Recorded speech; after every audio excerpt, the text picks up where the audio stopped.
साथियों नमस्कार। आज हम पढ़ेंगे कबीर युगीन संत कवि। और कबीर युगीन संत कवियों में सबसे पहले चर्चा करते हैं कबीरदास की। मुझे उम्मीद है कि कबीरदास की इस सार्थक चर्चा में प्रतियोगी परीक्षाओं में बनने वाले तमाम प्रश्न अच्छी तरह से आपके कवर हो पाएंगे, ऐसा मुझे पूर्णतः विश्वास है।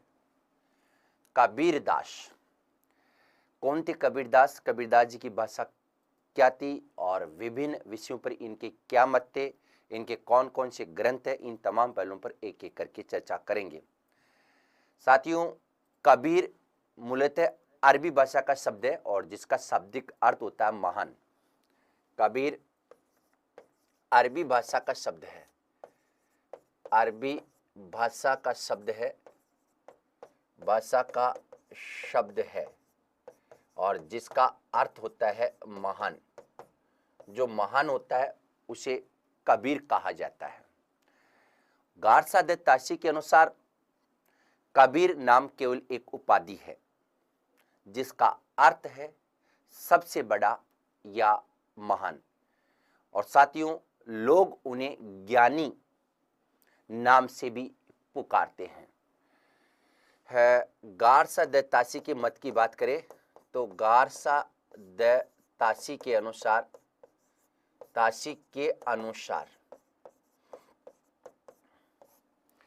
गारसा द ताशी जिन्होंने हिंदी साहित्य का प्रथम इतिहास लिखा था, इस्तवार द लिटरेचर एंडो हिंदुस्तानी, इनके अनुसार कबीर नाम केवल एक उपाधि है। कबीर नाम केवल एक उपाधि है। कबीर नाम केवल एक उपाधि है। बिल्कुल, ये अपने आप में एक उपाधि है जिसका अर्थ है सबसे बड़ा या महान। जिसका अर्थ है सबसे बड़ा या महान, सबसे बड़ा या महान। बिल्कुल, ये कबीरदास जी के बारे में गारसा द ताशी ने कहा है। और कुछ लोग कबीर का अर्थ ज्ञानी भी बताते हैं।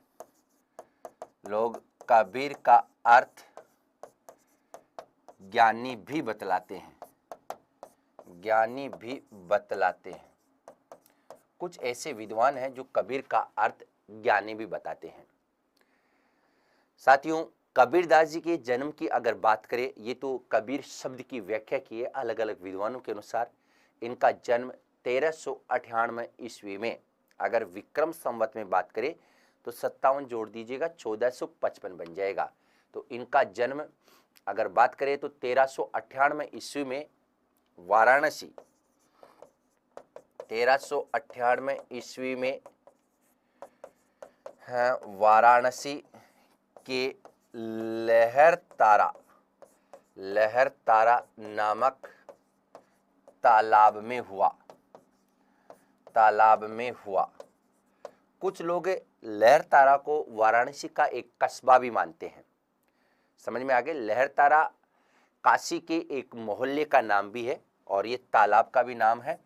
तो ये काशी के एक मोहल्ले का नाम भी है, मोहल्ले का नाम भी है। लेकिन विद्वान ये कहते हैं कि इनका जन्म वाराणसी के लहरतारा नामक तालाब में हुआ था और एक विधवा ब्राह्मणी ने लोक लाजवश उन्हें इस तालाब में फेंक दिया था, ऐसी किंवदंती है। विधवा ब्राह्मणी ने लोक लाजवश कबीर को इस तालाब में फेंक दिया था। इस तालाब में फेंक दिया था। इसका मतलब बात साफ है कि विधवा ब्राह्मणी के गर्भ से इनका जन्म हुआ और लोक लज्जावश उस विधवा ब्राह्मणी ने कबीरदास को इस तालाब में फेंक दिया। जाको रांके साहिबो मार सके न कोई, यानी अगर जिसके ऊपर भगवान की कृपा दृष्टि है साथियों, इस दुनिया में उसका कोई भी कुछ नहीं बिगाड़ सकता। समझ में आ रहे? इसलिए कबीरदास को जब तालाब में फेंका गया तो हाँ फेंक दिया गया था, लेकिन हाँ फेंक दिया गया था, उसी समय कबीरदास जी की आवाज सुनकर, उसी समय तालाब में से कबीरदास की आवाज सुनकर, कबीरदास की आवाज सुनकर वहां से गुजर रहे, वहां से गुजर रहे नीरू व नीमा नामक जुल्हा दंपति ने कबीर दास को देखा कि वे कमल के पत्ते पर, देखा कि वे कमल के पत्ते पर तैर रहे थे। दोनों ने कबीर को अपने घर ले आए और उनका लालन पालन किया। इसका मतलब हम यूं कह सकते हैं कि कबीरदास जी के जैविक माता पिता का कोई पता नहीं है, बल्कि हम यूं कह सकते हैं कि कबीरदास जी का लालन पालन वहां से गुजर रहे नीरू और नीमा नामक जुल्हा दंपति ने किया। और कहने का तात्पर्य है कि इनकी माता और पिता की भूमिका किसने अदा की? तो इनके माता पिता कौन थे? नीरू और नीमा नामक जुल्हा दंपति। नीरू और नीमा ये दोनों इनके माता पिता की भूमिका अदा की। ठीक है। कबीर की पत्नी का नाम लोही था। कुछ विद्वान ये मानते हैं कि कबीरदास जी ने शादी नहीं की, लेकिन ये गलत बात है। कबीर की पत्नी का नाम लोही था, यानी लोही नामक युवती से इन्होंने शादी की है। और मैं आपकी जानकारी के लिए ऐसा भी बता देता हूं, कुछ लोग मानते हैं कि इनकी पत्नी का नाम धनिया था, लोही था। कुछ विद्वानों का मानना है कि इनकी जो धर्म पत्नी है उसका नाम धनिया था, लेकिन वास्तविकता ये है कि इनकी धर्म पत्नी का नाम लोही था। और जो संभवतः जिसे लोग धनिया कहते हैं कि पत्नी का नाम धनिया था, जो संभवतः इनकी दूसरी पत्नी थी तथा स्वभाव से संत सत्कार में श्रद्धा भाव रखती थी। बिल्कुल, अगर लोही नाम की युवती का कहीं उल्लेख होता तो ये इनकी पत्नी थी। धनिया जो साधु संतों के आदर सत्कार में रहती थी, आदर सत्कार किया करती थी, जो संभवतः कबीरदास जी की दूसरी पत्नी मानी जा सकती है। ठीक है। तो लोही और धनिया के बीच में जो आप लोग कंफ्यूज होते हैं वो भी आपका दूर हो जाना चाहिए। साथियों, कबीरदास जी के 2 संतान हुई, जिनका नाम क्या क्या था ये भी मैं बता देता हूं। अगर कबीरदास जी की संतान की बात करें तो इनके 2 संतानें हुई, एक तो कमाल और एक हो गई कमाली। ठीक है। कमाल नाम का पुत्र था और कमाली नाम की क्या थी? पुत्री थी। और ये पुत्री भी एक विदुषी कवयित्री मानी जाती है, विदुषी कवयित्री मानी जाती है। और कमाल ने भी कोई ज़्यादा कमाल तो नहीं किया, लेकिन कोशिश की थी इन्होंने भी। तो बात साफ है, कमाल और कमाली नामक 2 संतानें थी। कुछ विद्वान निहाल और निहाली को भी इनकी संतानें मानते हैं। कमाल कमाली के अलावा कुछ विद्वान ये भी कहते हैं कि इनकी जो संतान थी उनका नाम निहाल और निहाली था। लेकिन ये सब चीज़ें क्या है? गौण है। साहित्यकार इस बात को बिल्कुल भी नहीं मानते, लेकिन मैंने बता दिया है कि निहाल और निहाली को भी इनकी संतानें मानते हैं। साथियों, यहाँ मैंने आपको बताया कि कमाली इनकी जो पुत्री थी बहुत विदुषी थी। विदुषी का मतलब विद्वान का स्त्रीलिंग क्या बन जाता? विदुषी बन जाता है। कबीर पंथी कबीर को बाल ब्रह्मचारी बताते हैं। अब अपन तो ये करें कि इनकी 2 संतान थी, कमाल और कमाली, लेकिन कबीरपंथी कबीरदास को बाल ब्रह्मचारी बताते हैं और उनके अनुसार कमाल इनका पुत्र न होकर इनका शिष्य था और कमाली और लोई इनकी शिष्यें थी। ये बात भी आपको समझ में आनी चाहिए। नोट कबीरपंथी, जी हाँ, कबीरपंथी कबीरदास को कबीरपंथी कबीरदास को बाल ब्रह्मचारी बताते हैं, बाल ब्रह्मचारी बताते हैं, बाल ब्रह्मचारी बताते हैं। कबीरपंथी कबीरदास को बाल ब्रह्मचारी बताते हैं और उनका मानना है कि कमाल, जो इनका पुत्र मानते, कमाल इनका पुत्र न होकर इनका शिष्य था, पुत्र न होकर इनका शिष्य था, जबकि हैं कमाली व लोई दोनों इनकी शिष्याएं थी। समझ रहे हैं आप बात? हम तो मानते हैं कि लोई तो इनकी धर्म पत्नी थी, जबकि ऐसा नहीं है। ऐसा कबीरपंथी जो कबीर को बाल ब्रह्मचारी मानते हैं वो यही बात बताते हैं कि ये दोनों इनकी क्या थी, शिष्याएं थी। ऐसा कहा जाता है साथियों कि कबीरदास सिकंदर लोदी के समकालीन थे। प्रश्न उठता है कि आपको कैसे पता, तो बिल्कुल चर्चा करेंगे। कबीरदास सिकंदर लोदी के समकालीन थे, कबीरदास सिकंदर लोदी के समकालीन थे। जी हाँ, ये सिकंदर लोदी के समकालीन थे क्योंकि अनेक स्थानों पर कबीरदास ने अपने पदों में सिकंदर लोदी द्वारा उनको हाथी से कुचलवाने, जंजीर में बांधने, गंगा में डुबाने का उल्लेख किया है। समकालीन थे क्योंकि अनेक स्थानों पर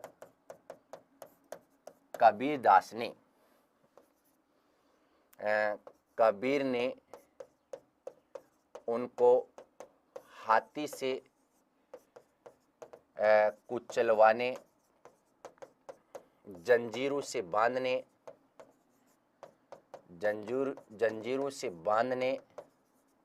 और कुल मिला के अनेक प्रकार की जो यातनाएं देने का उल्लेख उन्होंने किया है। जंजीरों से बांधने और हम लोग यूं कह सकते हैं गंगा में डुबाने का वर्णन किया है। इस आधार पर हम कह सकते हैं कि जो कबीरदास जी थे ये सिकंदर लोदी के समकालीन थे और सिकंदर लोदी के समकालीन थे। इस वजह से हम ये कह सकते हैं कि ये अपने आप में बहुत ही ग्रेट व्यक्तित्व, महान व्यक्तित्व के धनी थे। जैसा कि मैंने आपको नाम से बता दिया कि कबीर का मतलब ही क्या होता है, महान होता है। हाँ, कबीर संत जयदेव का नाम तो मैंने आपको बता ही दिया है, नहीं तो आप आगे देख पाएंगे। कबीर ने संत जयदेव और संत नामदेव की सराहना की है। संत जयदेव और संत नामदेव, इनके बारे में हम डिटेल से पढ़ चुके हैं क्योंकि कबीर पूर्ववर्ती संतों में आते हैं। नामदेव की सराहना की है, इन दोनों की इन्होंने सराहना की है। और इम्पोर्टेंट बात यह कि इन बातों से ये सिद्ध होता है कि जयदेव और नामदेव कबीर से पहले हुए हैं। इससे सिद्ध होता है कि जयदेव व नामदेव कबीर से पहले हुए हैं, संत नामदेव और संत जयदेव दोनों कबीर से पहले इस दुनिया में आए थे। ऐसा कहा जाता है कि इनके गुरु का नाम रामानंद था, जिसके बारे में कबीर ने खुद ही इस बात को स्वीकार किया है। कबीर रामानंद के 12 शिष्यों में से एक थे, जिसका उल्लेख उन्होंने स्वयं ही किया है। इस बात का उल्लेख उन्होंने स्वयं ही किया है और कहा है कि काशी हम प्रकट भये रामानंद चेताए, कि हमारा जन्म काशी में हुआ और रामानंद ने हमें चेतन अवस्था में पहुंचाने का काम किया है। काशी हम प्रकट भये रामानंद चेताए। काशी में हम प्रकट हुए और हमें आगे बढ़ाने वाले कौन थे? संत रामानंद थे। और ये भी मैं आपकी जानकारी के लिए बताना चाहूँगा, ऐसा कहा जाता है कि रामानंद के शिष्य होने के लिए कबीर पंचगंगा घाट की सीढ़ियों पर जाकर लेट गए थे, जहाँ रामानंद स्नान करने के लिए उतरते थे सुबह सुबह। कबीर पर पैर, जहाँ रामानंद, जी हाँ, कबीर पर पैर पड़ने पर अचानक वो राम राम कहने लग गए। हिंदू धर्म में राम राम या राम राम सा कहने की परंपरा तभी से उत्पन्न हुई मानी जाती है। कुल मिला के हम यूं कह सकते हैं कि रामानंद को अपने गुरु बनाने की चाहत कबीरदास जी में थी और इसी वजह से जैसे सुबह सुबह रामानंद स्नान के लिए जाते थे पंचगंगा घाट पर, तो ये वो जो सीढ़ियाँ थी वहाँ जाकर लेट जाते थे। रामानंद पंचगंगा घाट पर प्रातः स्नान के लिए जाते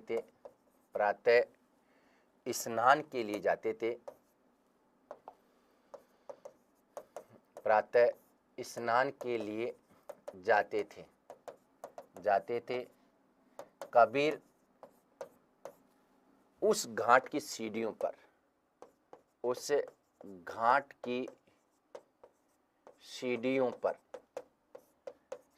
पर लेट जाते थे। एक दिन रामानंद का पैर कबीर के ऊपर पड़ जाता है, तो रामानंद के मुख से राम राम, अन्याय होगा, मतलब राम राम शब्द स्वतः ही निकल पड़ता है। साथियों, हिंदू धर्म में तभी से राम राम सा कहने की परंपरा प्रारंभ हुई।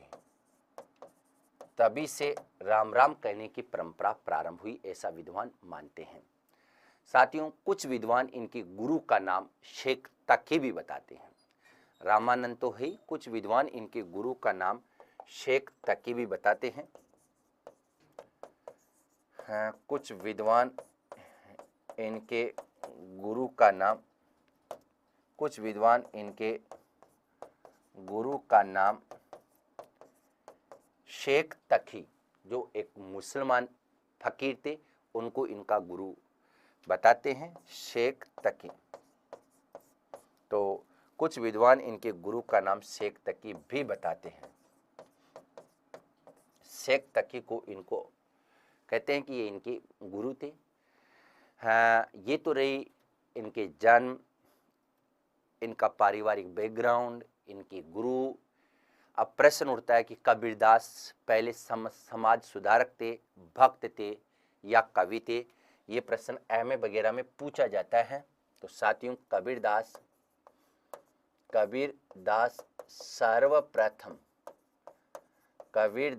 सर्वप्रथम सबसे पहले समाज सुधारक थे, फिर भक्त थे और बाद में कवि। सर्वप्रथम समाज सुधारक थे, फिर भक्त और बाद में कवि, और बाद में कवि की भूमिका के अंतर्गत आते हैं। तो पहले इन्होंने समाज को सुधारने का काम किया, इस कारण ये कवि की भूमिका में बाद में आते हैं। कबीरदास एक साथ 3 बड़ी बड़ी धाराओं को आत्मसात करके आगे बढ़े थे, और ये 3 धाराएं कौन कौन सी थी मैं आपको बता देता हूं। उत्तर पश्चिम के या उत्तर पूर्व के नाथ पंथ और सहजयान का मिश्रित रूप कबीर के काव्य में है। पश्चिम का सूफीवाद, ये भी कबीर के काव्य में है। दक्षिण का वेदांत भक्ति वैष्णव धर्म, ये भी कबीर के काव्य में है। तो हम यूं कह सकते हैं कि कबीरदास एक साथ 3 बड़ी बड़ी धारणाओं को आत्मसात करके आगे बढ़े थे। कबीरदास ने एक साथ 3 धाराओं को अपनाया, 3 धाराओं को अपनाया, एक साथ 3 धाराओं को अपनाया और आगे बढ़े, जिसमें नंबर 1 है उत्तर पूर्व। उत्तर पूर्व में कौन सा संप्रदाय फैला हुआ था? नाथ पंथ और सहजयान का मिश्रित रूप। नाथ पंथ व सहजयान का मिश्रित रूप, सहजयान का मिश्रित रूप। उत्तर पूर्व में नाथ पंथ और सहजयान का मिश्रित रूप था। पश्चिम का सूफी मतवाद था, पश्चिम का सूफी मतवाद को भी इन्होंने ग्रहण किया। और हम बात करें तीसरी धारा की, तो दक्षिण का वेदांत भक्ति वैष्णव धर्म, दक्षिण का वेदांत भक्ति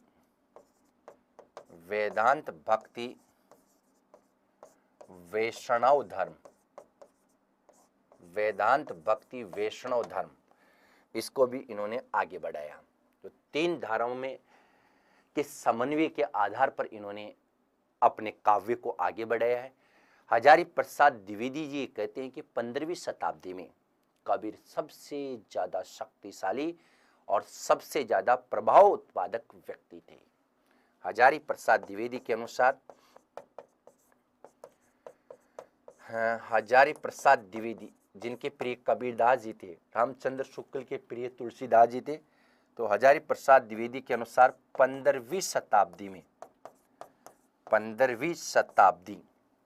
में कबीर सर्वाधिक, सबसे अधिक प्रभाव उत्पादक, सबसे ज्यादा प्रभाव उत्पादक और शक्तिशाली व्यक्ति थे।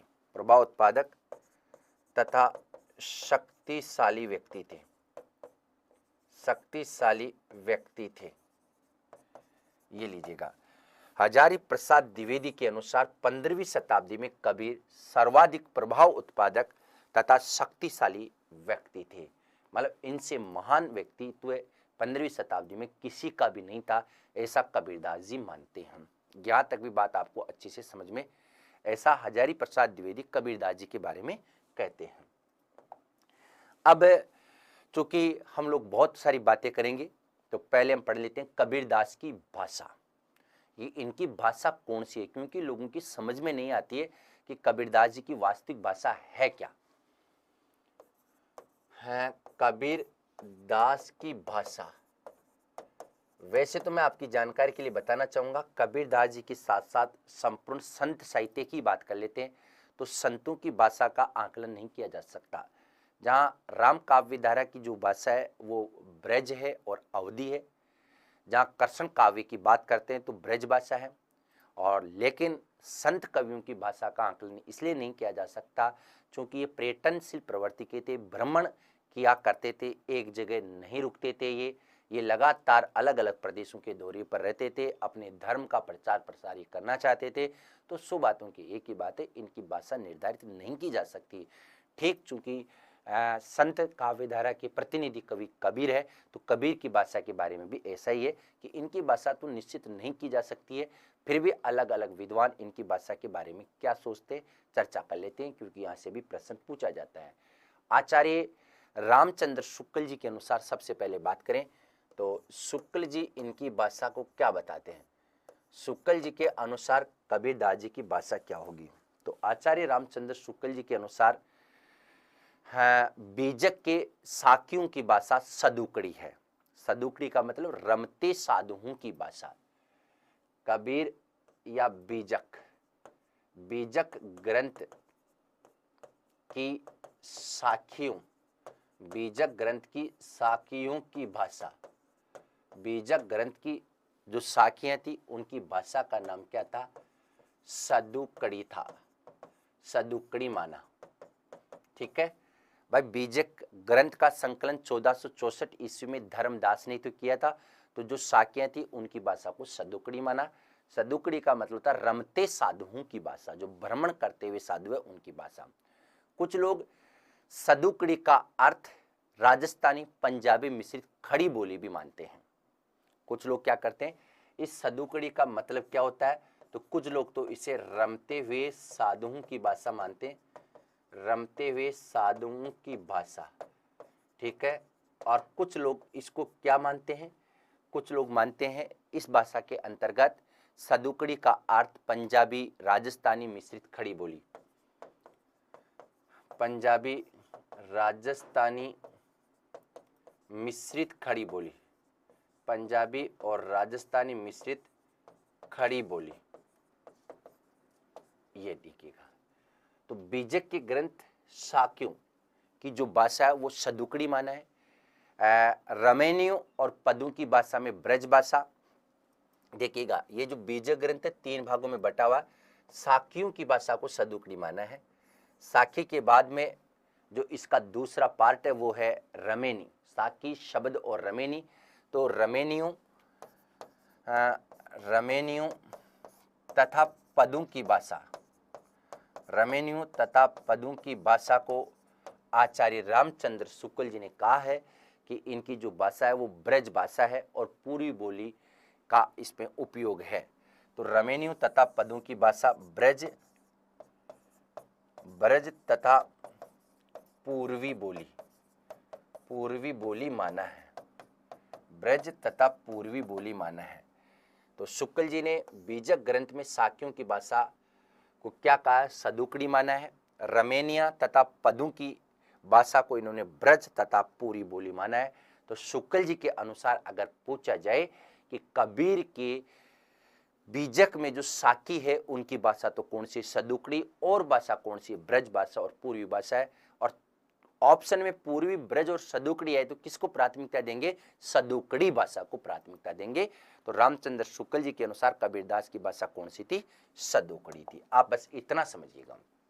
डॉक्टर गोविंद त्रिगुणायन एक बहुत बड़े विद्वान हुए, इनके अनुसार इनकी जो भाषा है वो कौन सी है, ये भी मैं बता देता हूं। डॉक्टर गोविंद त्रिगुणायत के अनुसार कबीरदास की भाषा क्या है, सदुकड़ी है।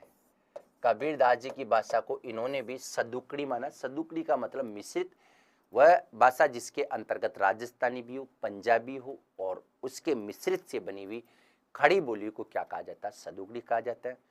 परशुराम चतुर्वेदी जी की बात कर लेते हैं।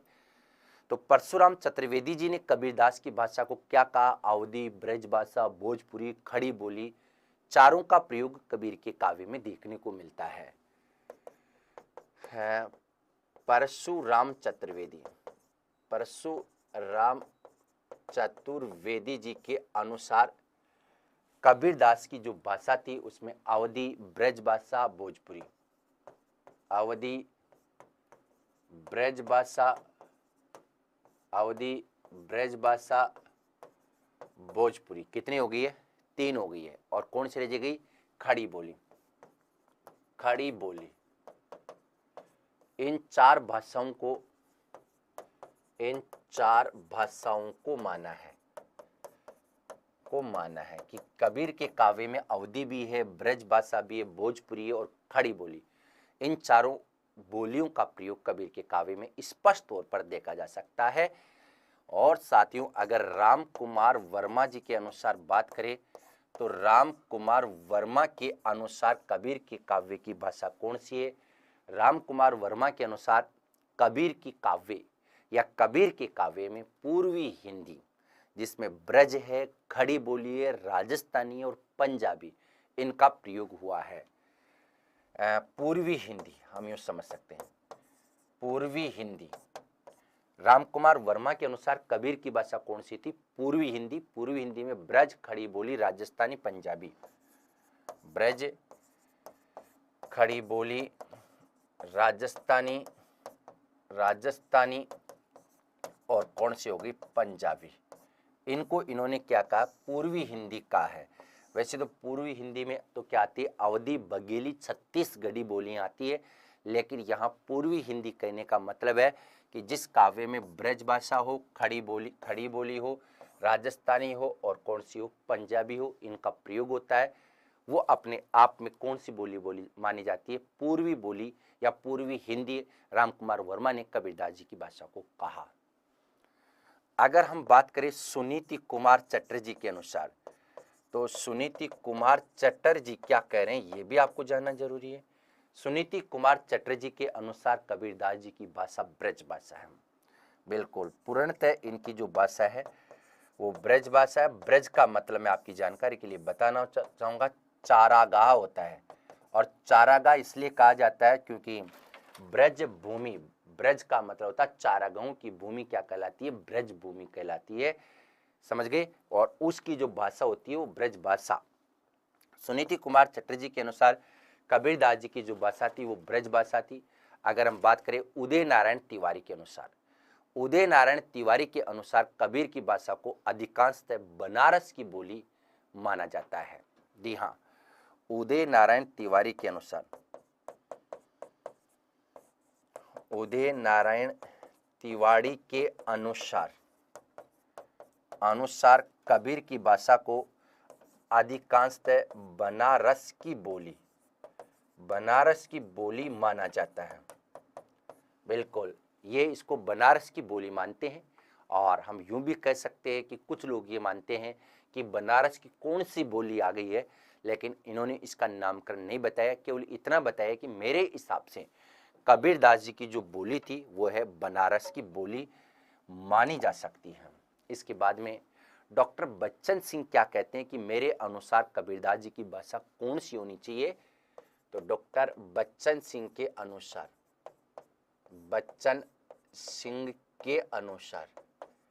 डॉक्टर बच्चन सिंह के अनुसार जो कबीरदास है इनकी भाषा संत भाषा है। अलग ही भाषा बताइए, संत भाषा माना है। इन्होंने कबीरदास जी की भाषा को संत भाषा माना है कि जो संतों की भाषा वही कबीर की भाषा है। हजारी प्रसाद द्विवेदी ने कबीर की भाषा पर बहुत शानदार टिप्पणी कही है, जो मैं आपको बता देता हूं। लेकिन इससे पहले मैं डॉक्टर श्याम सुंदर दास क्या मानते हैं। डॉक्टर श्याम सुंदर दास, जिन्होंने हिंदी में पंचम वर्ण के स्थान पर अनुस्वार का प्रयोग किया जाना चाहिए, इस बात की वकालत की है। तो इनके अनुसार कबीर की जो भाषा थी वो पंचमेल भाषा कहा। और कुछ विद्वान मानते हैं कि इसका दूसरा नाम खिचड़ी भी है। हाँ, कह सकते हैं आप, कोई दिक्कत नहीं है। पंचमेल भाषा या इसका दूसरा नाम है खिचड़ी भाषा। पंचमेल का मतलब होता है 5 भाषाओं के मेल से इसका निर्माण हुआ है, जिसमें मुख्यतः कौन कौन सी भाषाएं? पंजाबी है, राजस्थानी है, खड़ी बोली है, अपभ्रंश है और 1-2 भाषाएं और होगी। ये कहीं भी नहीं लिख रखा है कि पंचमेली में केवल ये 5 ही भाषाएं आती है, लेकिन आप समझ सकते हैं पंचमेली या खिचड़ी भाषा किसने कहा? श्याम सुंदर दास ने। हैं हजारी प्रसाद द्विवेदी जी क्या कह रहे हैं? हजारी प्रसाद द्विवेदी ने कहा है कि भाषा कबीर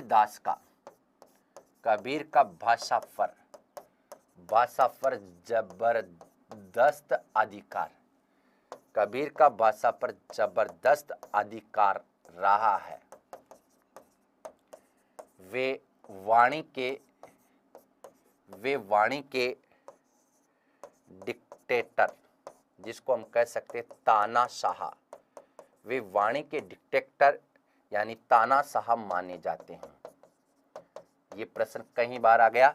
हजारी प्रसाद द्विवेदी ने कबीरदास जी को क्या कहा? वाणी का डिक्टेटर कहा, वाणी का तानाशाह कहा, जैसा चाहा वैसा भाषा को अपने हिसाब से बना लिया। और कबीरदास ये हजारी प्रसाद द्विवेदी ने तो ये भी कह दिया कि भाषा है ना वो कबीरदास जी के अनुसार चलती थी, न कि कबीरदास जी भाषा के अनुसार चलते थे। अगर भाषा उनके अनुसार नहीं चलती थी तो वो दरेरा देकर या तो सीधे सीधे भाषा को अपने हिसाब से बना लेते, नहीं तो देखे जैसे अपन बोलते हैं ना लोहे पर मारते हैं किसको, दरेरा तो मतलब आप समझ गए होंगे, हथौड़ी को मारते हैं और अपने हिसाब से उसका आकार ले लेते हैं। तो भाषा को भी ये अपने हिसाब से अपनी बना लेते थे। कुल मिला के बात यह है कि हजारी प्रसाद द्विवेदी ने कबीरदास जी को वाणी का डिक्टेटर कहा है। वाणी का जो तानाशाह है वो कौन है? कबीरदास है। इन्होंने भाषा को अपने हिसाब से जैसा चाहा वैसा बनाने का काम किया है। चूंकि हजारी प्रसाद द्विवेदी की बात चल रही है तो भाषा के अलावा एक और बात आपको बता देता हूँ। हजारी प्रसाद द्विवेदी ने इनके व्यक्तित्व के बारे में कहा है कि वे सिर से पैर तक मस्त मौला थे। कौन? कबीरदास। स्वभाव से फक्कड़, फक्कड़ का मतलब होता सन्यासी थे। आदत से अक्कड़ थे, अक्कड़ स्वभाव के थे। भक्त के सामने निरीह थे, बिना अहंकार के थे। बेसदारी के आगे क्या थे? प्रचंड थे। और दिल में साफ थे, दिमाग में गुरुस्त थे, भीतर से कोमल थे, बाहर से कठोर थे, जन्म से अस्पृश्य थे और कार्य से क्या थे? वंदनीय थे। ये बात कौन करें? हजारी प्रसाद द्विवेदी। तो ये भी लिख देता हूं, कबीर के व्यक्तित्व पर, कबीर के व्यक्तित्व पर हजारी प्रसाद द्विवेदी जी ने क्या कहा है? हजारी प्रसाद द्विवेदी जी ने बहुत शानदार बात कही जो मैं आपको बता देता हूं कि ये कबीरदास जी थे, ये सिर से पैर तक मस्त मौला थे। सिर से पैर तक मस्त मौला यानी इनका व्यक्तित्व बहुत ही क्या था? स्मार्ट था। स्वभाव से फक्कड़ थे, आदत से अक्कड़ थे। स्वभाव से फक्कड़, फक्कड़ का मतलब सन्यासी। स्वभाव से फक्कड़, आदत से अक्कड़, आदत से अक्कड़ थे। स्वभाव से फक्कड़ थे, आदत से ये अक्कड़ थे। भक्त के सामने निरीह है, भक्त के सामने निरीह है, बिना अहंकार के, कोई भी अहंकार नहीं दिखाते थे। वेशधारी के आगे प्रचंड थे। अगर कोई वेशभूषा धारण करते थे यानी बाहरी दिखावा करते थे, वेशधारी के आगे ये प्रचंड थे। वेशधारी के आगे ये प्रचंड थे। दिल के साफ थे, दिमाग के गुरुस्त थे। दिल के साफ और दिमाग, दिमाग के दूरस्थ थे या गुरुस्त थे, इसको दूरस्थ नहीं लिखूंगा, दिमाग के गुरुस्थ। गुरु का मतलब होता महान। इनका दिमाग बहुत तेज चलता था। भीतर से कोमल थे, बाहर से कठोर थे। भीतर से कोमल, भीतर से कोमल, बाहर से कठोर, बाहर से कठोर थे। और यूं कह सकते हैं कि जन्म से ये अस्पृश्य थे, कार्य से वंदनीय थे। जन्म से अस्पृश्य थे और कार्य से वंदनीय थे, कार्य से वंदनीय थे। ये सारी की सारी बातें किसने कही है? हजारी प्रसाद द्विवेदी ने कही है। किसके बारे में? कबीरदास जी के महान व्यक्तित्व के बारे में, कि ऐसा व्यक्तित्व सदियों में कभी कभार जन्म लेता। और इन्होंने पहले भी तो कहा कि 15वीं शताब्दी में इनसे ज्यादा प्रभाव उत्पादक और चमत्कारी व्यक्तित्व किसी का भी नहीं था। 15वीं शताब्दी की सबसे चमत्कारिक व्यक्तित्व के धनी कबीरदास जी थे। ठीक है, अब हम लोग बात कर लेते हैं कि साहब कबीरदास जी के काव्य में कौन से रहस्यवाद की प्रधानता है, यह आप बता दीजिएगा। तो आपने पढ़ा भी होगा अच्छी तरह से, रहस्यवाद दो प्रकार का होता है, लेकिन कबीरदास जी के रहस्यवाद में किसकी प्रधानता थी यह आपको बताना है।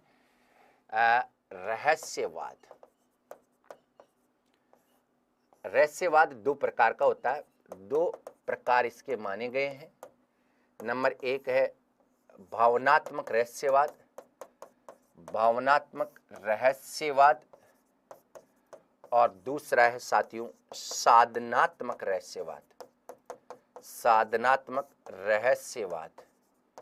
एक भावनात्मक रहस्यवाद है और दूसरा हो जाएगा आपका कौन सा, साधनात्मक रहस्यवाद।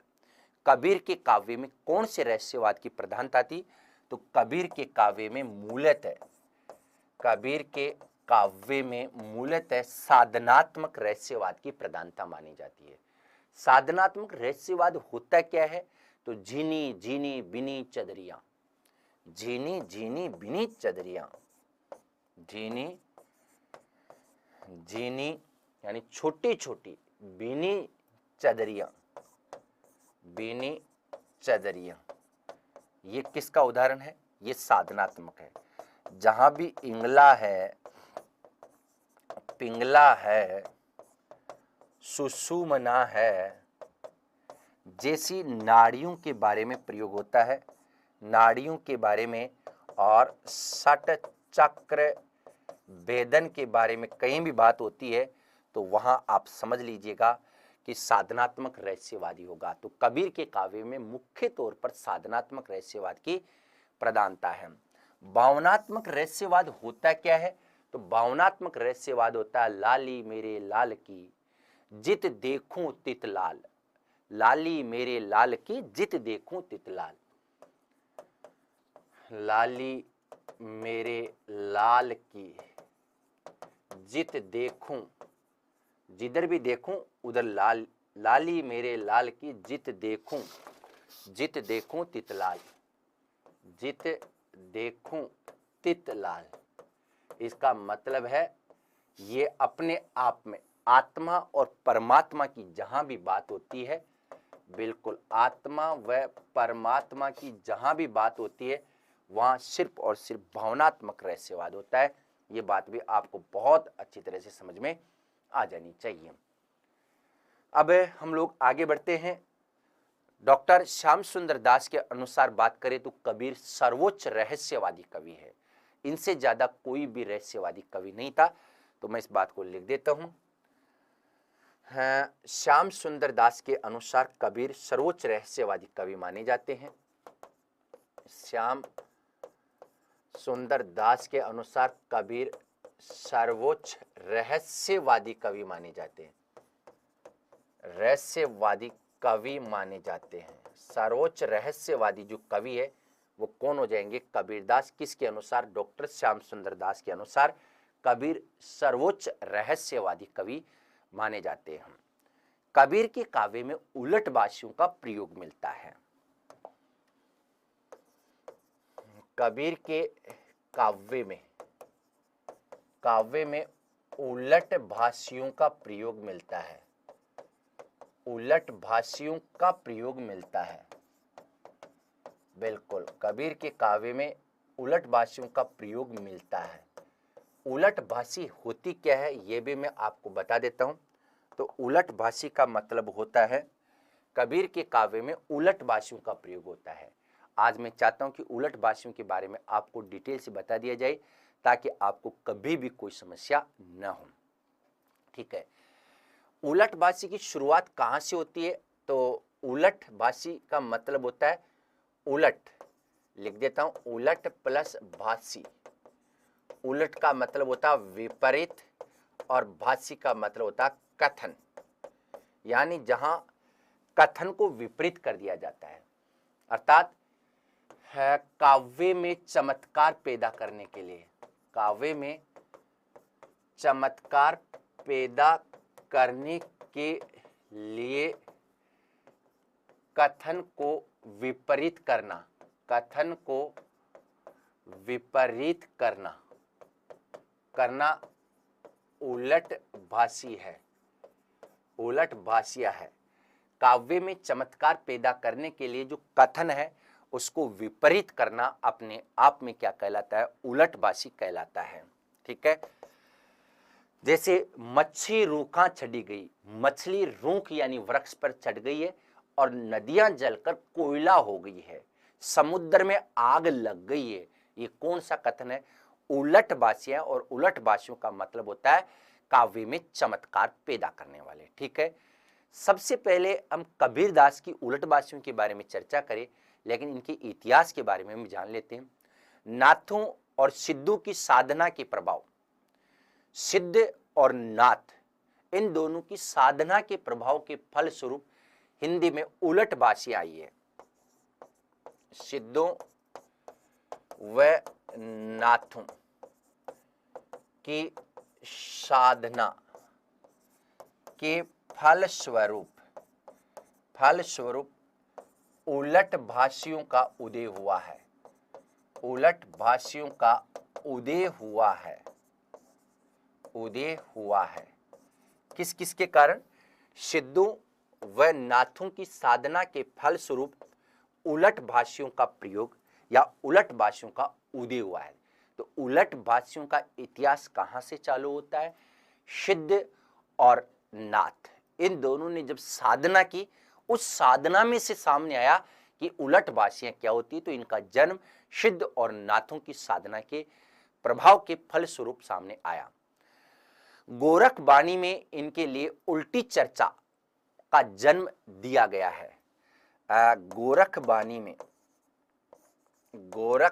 में उलट भाषियों का अर्थ, उलट भाषियों का अर्थ क्या रखा गया है? उल्टी चर्चा, उल्टी चर्चा नाम दिया गया है, नाम दिया गया है। ठीक है, तो गोरख बाणी में उलट भाषियों का अर्थ उल्टी चर्चा के रूप में बताया गया है। साधना की सत्यता जो लोक दृष्टि से विपरीत अर्थ में दिखाई पड़ती है वही उलट भाषी है। साधना की सत्यता, साधना की सत्यता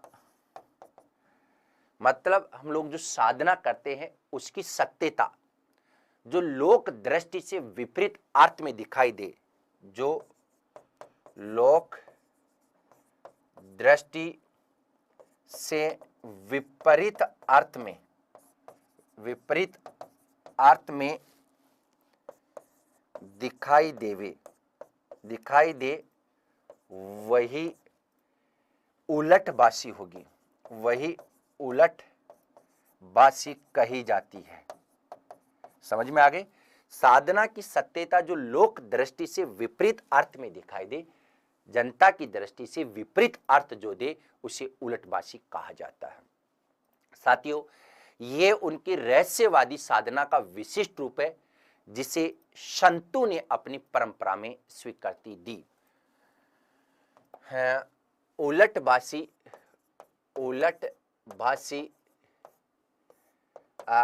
संतों की रहस्यवादी भावना का एक रूप है जिसे संतों ने स्वीकृति दी, जिसे संतों ने स्वीकृति दी है। मतलब संत काव्य के हिसाब से अगर देखें तो ये कि रहस्यवादी रूप है जिसे संत काव्य ने स्वीकृति दी है। साथियों, ये उलट भाषियां प्राय सादृश्य है, प्रतीक, रूपक और बिंबु के रूप में हमें मिलती है। जितने भी उलट भाषियां हैं ये हमें प्रतीकों के माध्यम से, रूपक के माध्यम से और बिंबु के माध्यम से उलट भाषी या उलट भाषियों का प्रयोग हमें किस किस रूप में? बिंब के रूप में, प्रतीक के रूप में, बिंब प्रतीक और किसके रूप में दिखाई देता है? तो बिंब है, प्रतीक है और हम लोग कह सकते हैं मिथक के रूप में भी इनका प्रयोग हम लोग कर सकते हैं। तो बिंब, प्रतीक, रूपक, सादृश्य, रूपक, सादृश्य इत्यादि रूपों में किया जाता है। यानी हम बिंब के माध्यम से भी उलटबासी का प्रयोग कर सकते हैं, प्रतीक के माध्यम से भी, रूपक के माध्यम से भी, और जो समान दिखाई देते उन सब के माध्यम से हम लोग उलटबासियों का प्रयोग कर सकते हैं। यहाँ आपको ये भी जानना जरूरी है कि योग की अंतिम अवस्था को प्रत्याहार कहा जाता है, और ऐसा माना जाता है कि जहाँ योगी अंतिम अवस्था में इसका प्रयोग करते हैं, क्योंकि हर व्यक्ति के योगियों की भाषा बिल्कुल भी समझ में नहीं आती है। इस कारण योगी अंतिम अवस्था में, योग की अंतिम अवस्था में उलटबासियों का प्रयोग करते हैं। अब मैं एक उदाहरण बता रहा हूं। उलटबासी का एक उदाहरण बता देता हूं। उल्टे पवन चक्र सट बेधा, मेरु दंड सर पूरा, गगन गरीजे मन, सुन समाना बाजे, अनहत तूरा। यानी इसका अर्थ क्या होता है पहले मैं लिख देता हूं। तो उलटबासी का एक उदाहरण ही मैं आपके सामने पहुंचा देता हूं ताकि आप आराम से समझ सके। उल्टे पवन चक्र सट बेधा, उल्टे पवन चक्र सट भेदा, उल्टे पवन चक्र सट बेधा, मेरु दंड सर पूरा,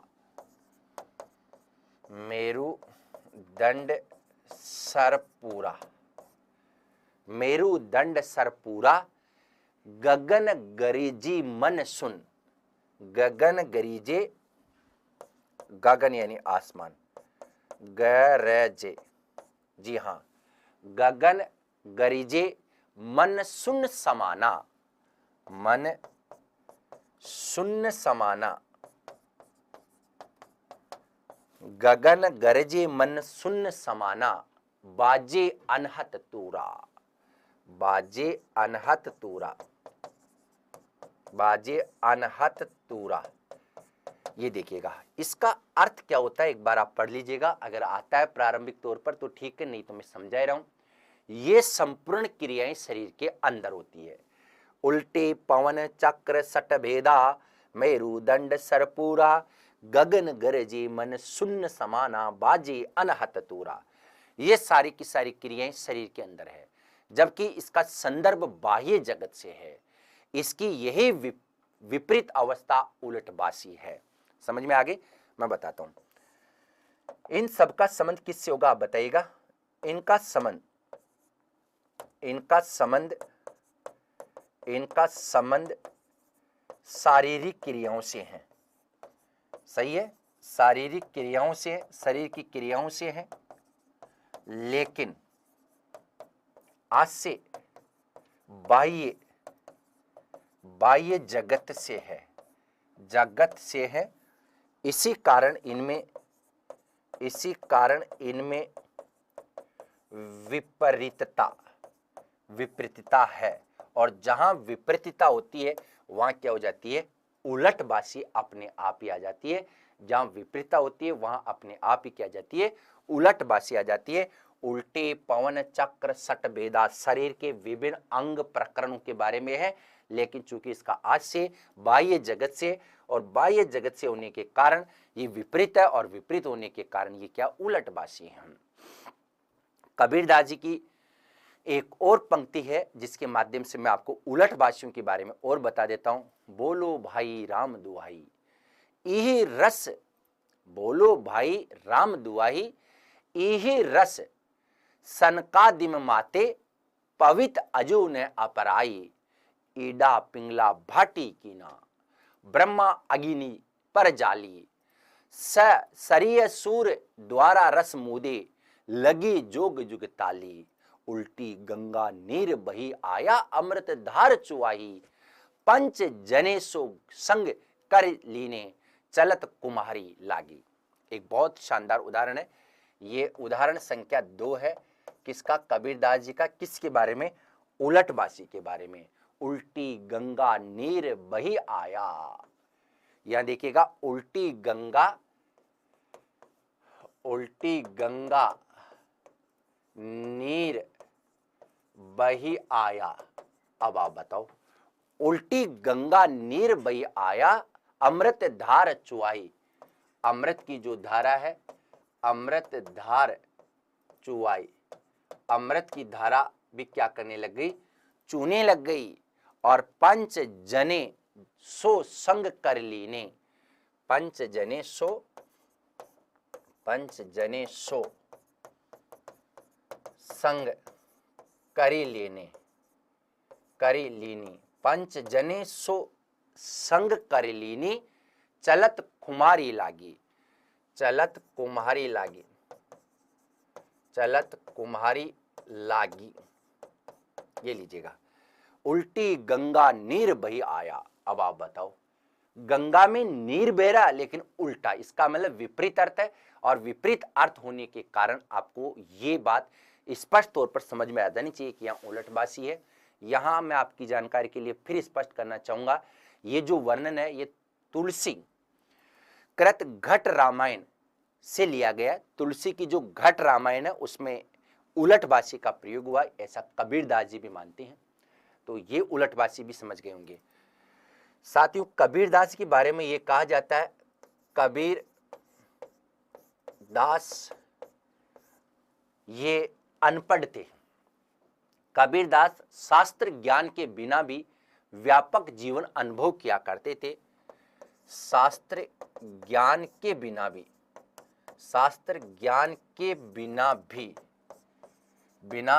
व्यापक जीवन अनुभव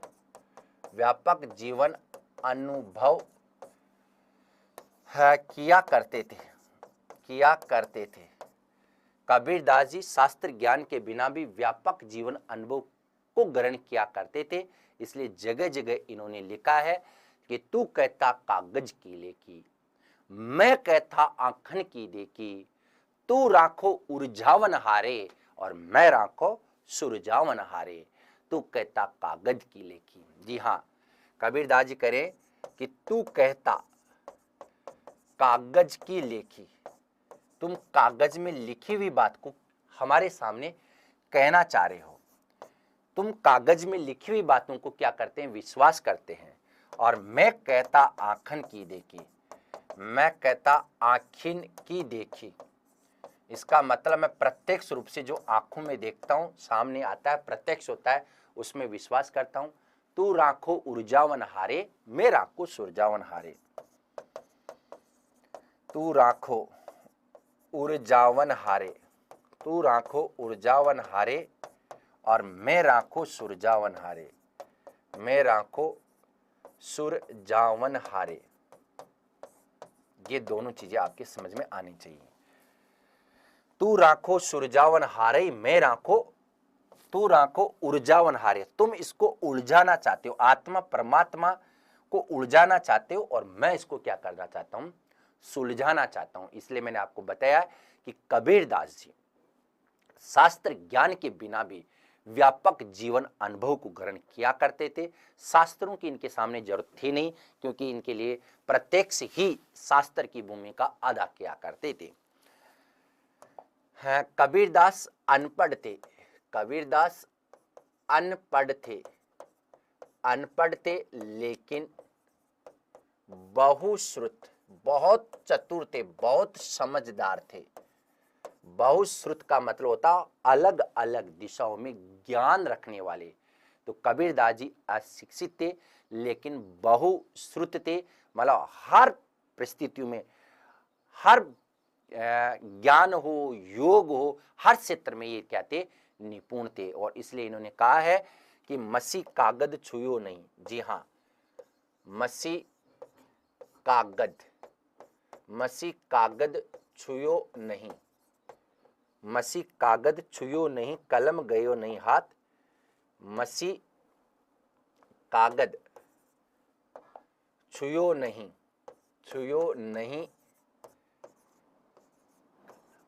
कलम गही नहीं हाथ। मसी कागद छुयो नहीं, मैंने स्याही और कागज को बिल्कुल भी नहीं छुआ और कलम गई नहीं हाथ, और मैंने कभी भी कलम को अपने हाथ में भी नहीं लिया। इससे यह स्पष्ट होता है कि कबीर ने स्वयं लिखने का कोई भी प्रयत्न नहीं किया। संभवतः उनके प्रवचनों को उनके शिष्यों द्वारा लिपिबद्ध कर लिया गया हो। बात साफ है, कबीरदास जी अनपढ़ थे लेकिन ज्ञानी थे। इसका मतलब उन्होंने कभी भी स्याही और पेन को हाथ में नहीं लिया। बात साफ है। तो फिर ऐसा कैसे संभव हो पाए कि इतनी रचनाएं हम पढ़ते हैं? तो संभवतः उनके जितने भी विचार है वो उनके शिष्यों द्वारा लिपिबद्ध कर लिए गए होंगे। ये बात भी सही है। कहीं जगह आप ये भी पढ़ते हैं कि साहब कबीर के राम का स्वरूप क्या है? कबीर के राम का स्वरूप क्या है? यानी मर्यादा पुरुषोत्तम राम को ये मानते थे या फिर इनका राम कुछ और था? तो कबीर के राम का स्वरूप क्या है? बहुत बढ़िया शानदार तरीके से मैं आपको बता देता हूं कि कबीरदास जी के अनुसार राम का स्वरूप क्या था। तो यह जानिएगा, कबीरदास जी के अनुसार अगर हम बात करें राम के स्वरूप की, तो यहां कबीर के राम तुलसी के राम नहीं थे। जो तुलसीदास जी जिस मर्यादा पुरुषोत्तम श्री राम को मानते हैं वो कबीर के राम नहीं थे, अर्थात वे दशरथ के पुत्र नहीं हैं। पहली बात तो ये। तो कबीर के राम तुलसी के राम, कबीर के राम तुलसी के राम नहीं थे, अर्थात कबीर के राम दशरथ सुत नहीं थे, दशरथ पुत्र राम नहीं। ठीक है, दशरथ पुत्र राम तो तुलसीदास जी के थे। यहां आपको पता होना चाहिए। यहां एक बात और बता देता हूं, कबीरदास जी ने जहां भी राम शब्द का प्रयोग किया है वहां कबीरदास जी का आशय कबीर ने अपने निर्गुण ब्रह्मा को राम कहने के लिए राम शब्द का प्रयोग किया है, नाम नहीं थे। कबीर ने राम शब्द का प्रयोग निर्गुण ब्रह्मा को उच्चरित करने के लिए किया है। ये देखिएगा, निर्गुण ब्रह्मा को उच्चरित करने के लिए इन्होंने राम शब्द का प्रयोग किया है। ये बात आपको बहुत अच्छी तरह से समझ में आनी चाहिए। दशरथ पुत्र के लिए नहीं बल्कि निर्गुण ब्रह्मा को उच्चरित करने के लिए राम शब्द का प्रयोग उन्होंने किया है।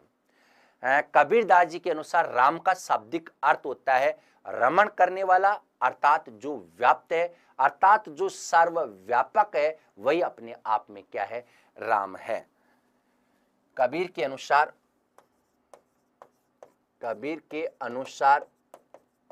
राम का शाब्दिक अर्थ रमण करने वाला है। के अनुसार राम का शाब्दिक अर्थ रमण करने वाला है। जो भ्रमण करता है वही अपने आप में क्या होगा? राम हो जाएगा। तो कबीर के अनुसार राम का शाब्दिक अर्थ रमण करने वाला है। जो सर्वव्यापक हो या हर जगह व्याप्त हो उसे राम कहा जाता है। रमण करने वाला है अर्थात जो व्याप्त है या जो सर्वव्यापक है वही राम है। बस यूं समझिएगा, राम का शाब्दिक अर्थ रमण करने वाला है अर्थात जो व्याप्त है, सर्वव्यापक है, उसे ही हम लोग क्या कह सकते हैं? राम कह सकते हैं। ऐसा कबीरदास जी का व्यक्तिगत विचार है। जो तत्व सर्वव्यापक है उसे ही राम कहा जाता है। सगुणी जो साधक होते हैं उन्होंने दशरथ के पुत्र राम को भगवान विष्णु का अवतार मानकर उसकी भक्ति की है, जबकि कबीर, चूंकि आपको पता होना चाहिए, निर्गुण साधक थे, अतः उनके राम निश्चित रूप से दशरथ के राम नहीं है। कबीरों उच्चारित एक पद में इस बात का उल्लेख किया गया है। कबीर के राम के बारे में जानना चाहते हैं तो इन पंक्तियों को आपको पढ़ना पड़ेगा, सुनना पड़ेगा, देखना पड़ेगा, समझना पड़ेगा कि कबीर के राम कौन थे। एक राम दशरथ का बेटा, एक राम घट घट में बैठा, एक राम सकल का पसारा, एक राम सबसे न्यारा। इसका मतलब पहले मैं लिख देता हूं, एक राम दशरथ का बेटा, एक राम दशरथ का बेटा। इसका मतलब सगुण राम, जो तुलसीदास जी के राम थे वो दशरथ के बेटे थे। एक राम घट घट में बैठा, एक राम घट घट में बैठा, घट घट में बैठा, और एक ऐसा राम था जो घट घट में क्या था, बैठा हुआ था। एक राम का सकल पसारा, और एक राम हर जगह व्याप्त है। एक राम का सकल, सकल का मतलब हर जगह, पसारा यानी फैले हुए थे। एक वो राम थे जो हर जगह क्या थे, पसरे हुए थे, फैले हुए थे। एक राम सबसे न्यारा, और एक जो राम थे वो सबसे न्यारा, एक राम सबसे न्यारा। ये देखिएगा, तो एक राम दशरथ के बेटे थे, एक राम घर घर में बैठे हुए थे, एक राम सब जगह फैले हुए थे, एक राम सबसे न्यारा। तो कुल मिला के सबसे न्यारा राम, जो न्यारा अद्वितीय है, अनिर्वचनीय है, अलौकिक है, अव्यक्त है, वह राम कबीर का निर्गुण राम है। इसके लिए कबीर दास जी ने दावा भी किया, लेकिन मैं आगे बताऊंगा। है कबीर दास जी का राम, कबीर दास का राम निर्गुण, अलौकिक, अलौकिक, अद्वितीय, सार्वभौमिक, सार्वभौमिक के राम, अद्वितीय, अलौकिक, सार्वभौमिक, सार्वव्याप्त, सार्वव्याप्त माने जाते हैं, सार्वव्याप्त माने जाते हैं। यानी हर जगह इनके क्या है, राम है, ऐसा कौन मानते हैं, कबीर दास जी मानते हैं। सर्वभूत एके कर जाना, चूक वाद विवादा। इसका मतलब है कि ईश्वर सर्वव्यापक है, वो अव्यक्त है, और उसके बारे में हम लोग कुछ भी नहीं बता सकते, उनका कोई रंग रूप नहीं है, ये कबीरदास जी कहते हैं। साथियों, एक जगह कबीरदास जी ने फिर कहा है कि शब्द निरंजन राम नाम साचा। कबीरदास जी ने अपने राम के बारे में कहा है, कबीर के राम के बारे में इन्होंने कहा है, जो निर्गुण राम है उसके बारे में, कि शब्द निरंजन राम नाम साचा। कि शब्द पर मत जाइएगा, शब्द निरंजन राम नाम साचा, राम नाम साचा, शब्द निरंजन राम नाम साचा। कि शब्द तो कुछ भी हो, लेकिन राम का नाम अपने आप में क्या है, साचा, यानी सत्य माना जाता है। ये थे साथियों कबीरदास जी के राम। अब हम चर्चा करते हैं कि सब अलग अलग विषयों पर कबीरदास जी के क्या मत थे, तो ये भी हम चर्चा कर लेते हैं। हाँ, विविध विषयों पर कबीर के मत, विभिन्न विषयों पर कबीर के क्या मत है, ये भी मैं आपको बता देता हूं। अलग अलग विषयों पर कबीरदास जी के अलग अलग मत है। यहां सबसे पहले कबीर के अनुसार निर्गुण तत्व के बारे में ये क्या कह रहे हैं। निर्गुण तत्व, इस पर कबीरदास जी का क्या मत है। इस पर कबीरदास जी का मत है कि जाखा मुख माथा नहीं, नहीं रूप कुरूप, पूहप वासते पातरा, ऐसा तत्व अनूप। इन्होंने कहा कि निर्गुण ब्रह्मा के कोई भी रूप नहीं होता, जाका मुख माथा नहीं, यानी जिनके मुख और माथा यानी सिर नहीं, जाका मुख माथा नहीं, नहीं रूप कुरूप, नहीं रूप और कुरूप, जो न तो रूपवान होता है और न ही कुरूप होता है। पूहप वासते पात्रा, पूहप का मतलब होता है पुष्प की, वास यानी सुगंध से, पात्रा यानी हल्का होता है। पूहप, पूहप वासते पात्रा यानी इसका मतलब है पुष्प की सुगंध से भी जो पतला होता है, ऐसा तत्व अनूप, ऐसा तत्व अनूप। ये देखिएगा, ऐसा तत्व अनूप का मतलब अनोखा होता है। तो निर्गुण तत्व की अगर बात करें तो इन्होंने ये कहा कि ईश्वर घट घट में व्याप्त है। सगुण भक्ति और निर्गुण भक्ति में यही अंतर है। सगुण भक्ति इसके विपरीत सोचती है, जबकि जिसके मुख और सिर नहीं है, जिसका कोई रूप कुरूप नहीं है और जो पुष्प की सुगंध से भी पतला हो, वही अपने आप में क्या है, ईश्वर है। ऐसा तत्व अनूप का मतलब अनोखा होता है। दूसरी बात, इन्होंने वात्सल्य में प्रतीक योजना का प्रयोग किया है। वात्सल्य का मतलब होता है माता पिता का संतान विषयक प्रेम। तो वात्सल्य में प्रतीक योजना किस प्रकार लगाई इन्होंने? वात्सल्य में प्रतीक योजना, वात्सल्य में प्रतीकों की योजना किस प्रकार इन्होंने जनता के सामने प्रदत्त की है? हरि मेरो पीऊ में हरि की बहुरिया, राम बड़े है छुटक लहुरिया। हरि मेरो पीऊ में हरि की बहुरिया, हरि मेरो पीव में हरि की बहुरिया। हरि मेरो पीऊ मैं हरि की बहुरिया, राम बड़े हैं, राम बड़े में छुटक लहुरिया। राम बड़े बड़े में छुटक लहरिया। राम तो बड़े, मैं तो बिल्कुल छोटी हूं। धनी पिए एके संग बसेरा, सेज एक पे मिलन दुहेरा। तो इसका मतलब ये वात्सल्य में प्रतीक योजना नहीं, माफी चाहूंगा, ये दाम्पत्य है साथियों, जो कि दाम्पत्य भाव के बारे में है। तो वात्सल्य आगे बताऊंगा मैं। ये दाम्पत्य, दाम्पत्य जो भक्ति है उसके बारे में ये बात बताई गई है।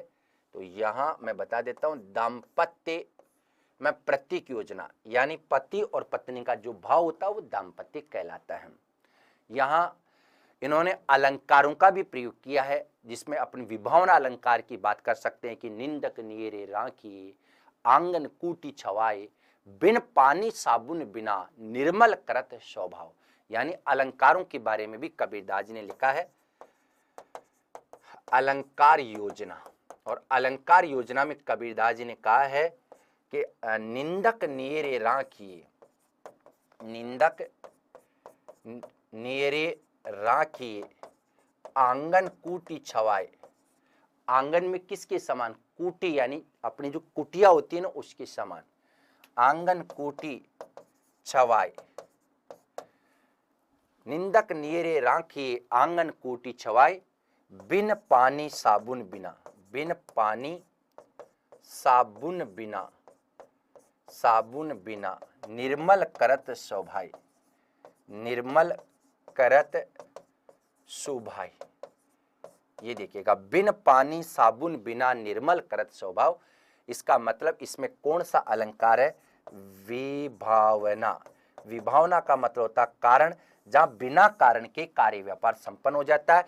बिना साबुन के, बिना पानी के यदि कोई स्वच्छ हो रहा है तो विभावना अलंकार होना ही होना था। कबीरदास जी ने माया की भर्त्सना की है। इन्होंने कहा कि माया के पीछे जो दौड़ने वाले हैं वो ठीक बात नहीं है। माया की भर्त्सना भी कबीरदास जी ने की है।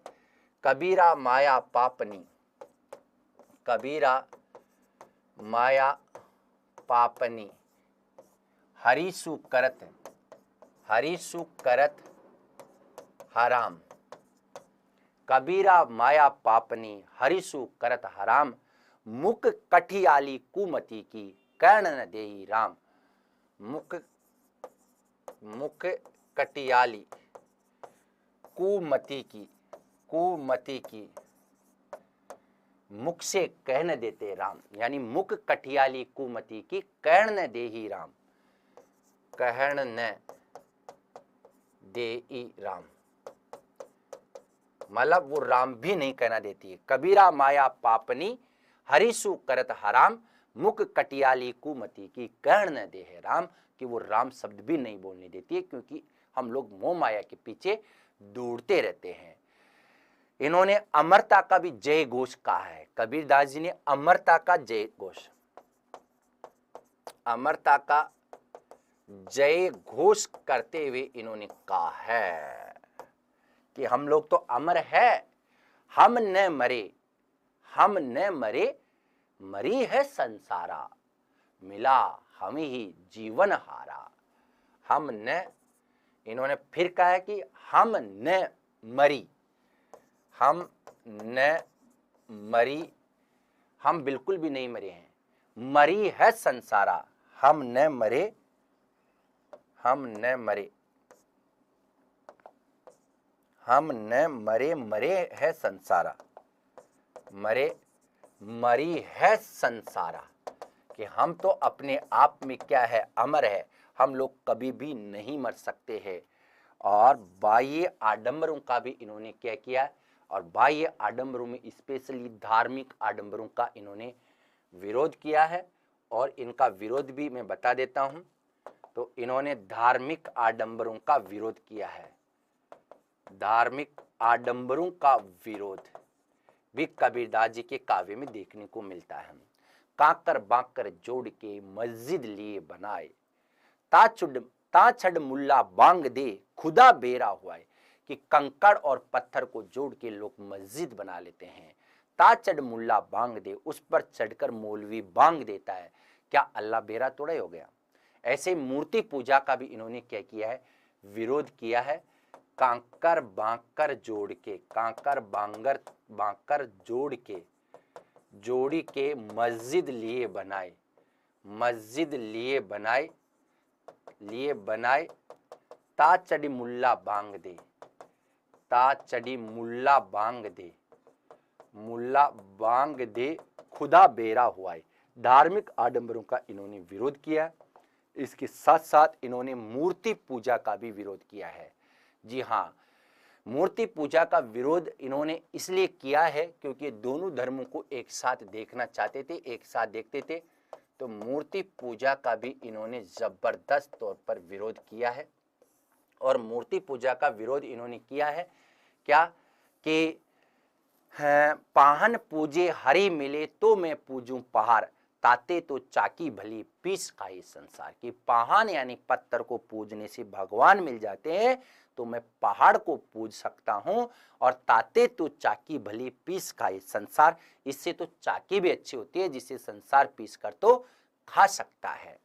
ठीक है, तो यहां मूर्ति पूजा के पाहन पूजे हरि मिले, पाहन आपको सबको आता होगा, हिंदी के विद्यार्थी है तो पाहन पूजे हरि मिले तो मैं पूजो पहाड़, ताते तो चाकी भली पीस खाए संसार। नारी के बारे में इनका क्या दृष्टिकोण था, तो नारी के बारे में कबीरदास जी का जो दृष्टिकोण था, वो नारी को दो भागों में बांट दिया इन्होंने, उल्टा नारी के बारे में और सल्टा नारी के बारे में। तो जो अपने वंश और परिवार के विपरीत चलती है वो उल्टा नारी होती है, और जो अपने खानदान के अनुसार चलती है वो सल्टा नारी होती है।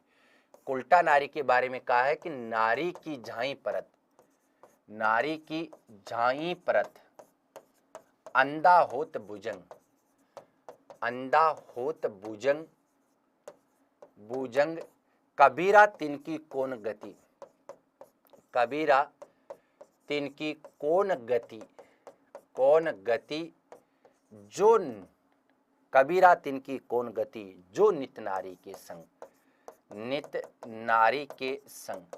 कबीरदास जी कहते हैं कि उस व्यक्ति की कौन सी गति होगी जो हमेशा ही नारी के साथ रहते हैं। सल्टा नारी के बारे में कबीरदास जी ने क्या कहा, यह भी मैं आपको बता देता हूं। इसमें तो कबीरदास जी कह रहे हैं कि नारी की झाई परत, नारी की छाया पड़ने से अंधा होत भुजंग, सांप भी अंधा हो जाता है। कबीरा तिनकी कौन गति, कबीरदास जी कहते हैं कि उस व्यक्ति की कौन सी गति होगी जो हमेशा ही नारी के साथ रहते हैं। सल्टा नारी के बारे में इन्होंने क्या कहा है तो ये भी मैं आपको बताता हूं। पतिव्रता मेली, सल्टा का मतलब जो वंश परिवार के साथ साथ चलती है उस नारी के बारे में इन्होंने कहा है। और इन्होंने क्या कहा है, पतिव्रता मेली भली, मेली भली काली कुरूप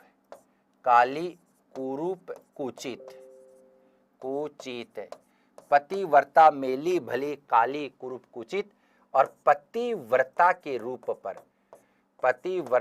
रूप पर वारों कोटि स्वरूप, करोड़ों स्वरूप भी मैं क्या कर सकता हूं, वार सकता हूं। ये बात सल्टा नारी के बारे में कबीरदास जी ने कहा। जो अपने वंश के विपरीत चलती है वो उल्टा होती है, जो अपने खानदान परिवार को साथ लेकर चलती है वो नारी कौन सी होती है, सल्टा नारी के बारे में कबीरदास जी ने ये बात कही है। साथियों, हिंदू पंडितों को भी इन्होंने धिक्कारा है। तू ब्राह्मण में काशी का जुलाहा, चीने मोर ज्ञाना। इसका मतलब हिंदू जो पंडित है बेवजह से धार्मिक आडंबर फैलाते हैं उन पर टिप्पणी की है। अच्छे पंडितों की तो इन्होंने भी प्रशंसा की है। हिंदू और मुसलमान इन दोनों को ही इन्होंने क्या किया है, लताड़ दी है कि अरे इन दोहन राह न पाए, हिंदू करे अपनी बड़ाई, गागर छोड़ न दे, वेश्या के पावन तरसोए, ये देखो हिंदुआई, मुसलमान के पीर ओलिया मुर्गा मुर्गी खाए, खाला केरी बेटी ब्याए, घर घर करे सगाए, बाहर से एक मुर्दा लाए, धोए धाए चढ़ाए, हिंदू की हिंदुआई देखी तुर्कन की तुर्काए, कहे शंकर सुनो भाई संतू कौन रहा सी जाए। ये आप देख लीजिएगा। तो कबीरदास जी के अलग अलग विषयों पर अलग अलग विचार थे। तो हिंदू और मुसलमान दोनों को ही इन्होंने बिल्कुल भी नहीं बख्शा है। ठीक है। इसके बाद में हम बात कर सकते हैं कि कबीरदास जी की कौन कौन सी रचनाएं हैं। बिल्कुल, कबीर की रचनाएं, कबीर की रचनाएं कौन कौन सी है ये आप देखिएगा। तो कबीरदास जी की रचनाओं के बारे में अगर हम चर्चा करें तो यहीं से चर्चा कर लेते हैं। कबीर के नाम से अनेक रचनाएं मिलती हैं, मतलब कबीरदास जी की रचनाएं कबीर के नाम से अनेक रचनाएं मिलती है। अब कौन कौन सी रचनाएं मिलती है, हम लोग केवल बीजक ग्रंथ के बारे में पढ़ते हैं, लेकिन मैं आज आपको विश्वास दिलाता हूं कि बहुत ही शानदार तरीके से आपको सब चीजें मैं बताने वाला हूं। ठीक है, तो शुरुआत करते। राम कुमार वर्मा ने कबीर लिखित 61 पुस्तकों की लंबी सूची प्रस्तुत की है। राम कुमार वर्मा ने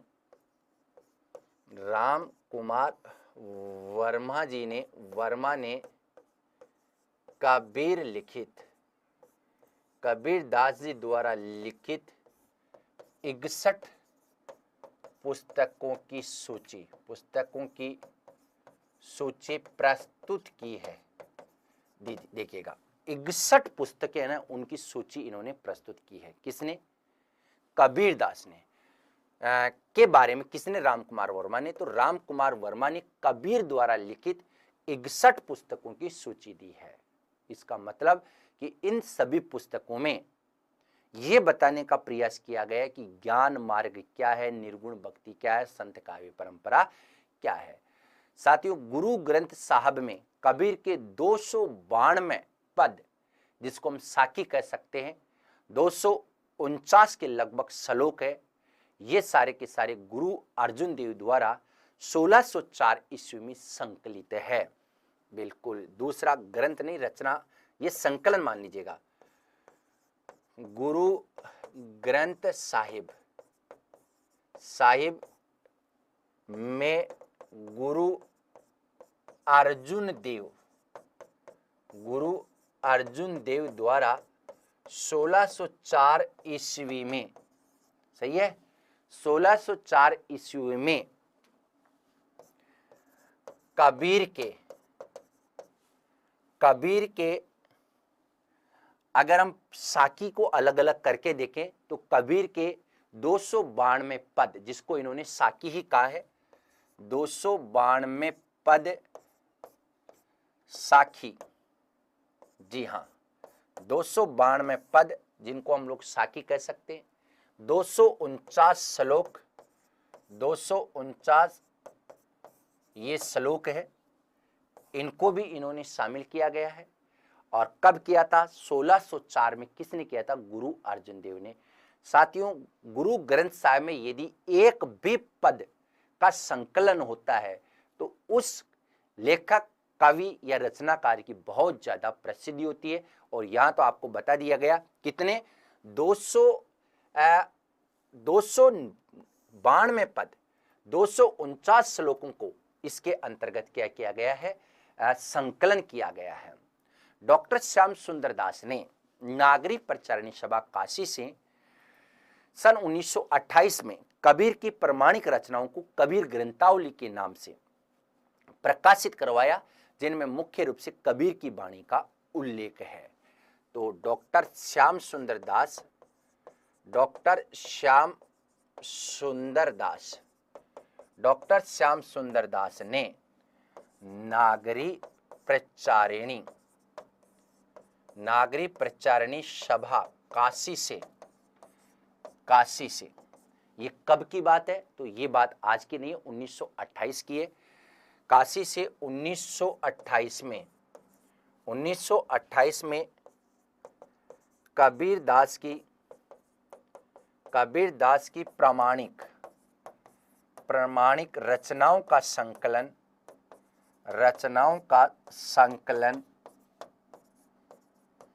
कबीर ग्रंथावली नाम से, इनकी प्रमाणिक रचनाओं का संकलन कबीर ग्रंथावली नाम से प्रकाशित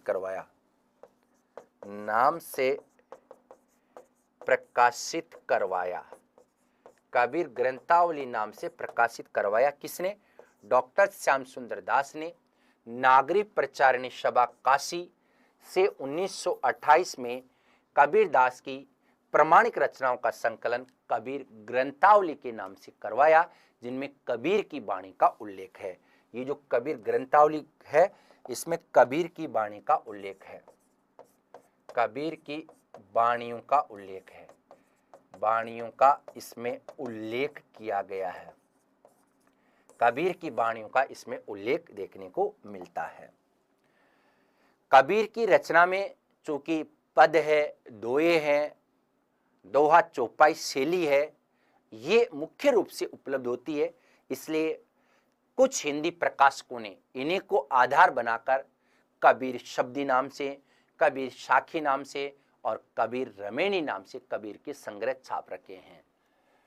कबीर साखी,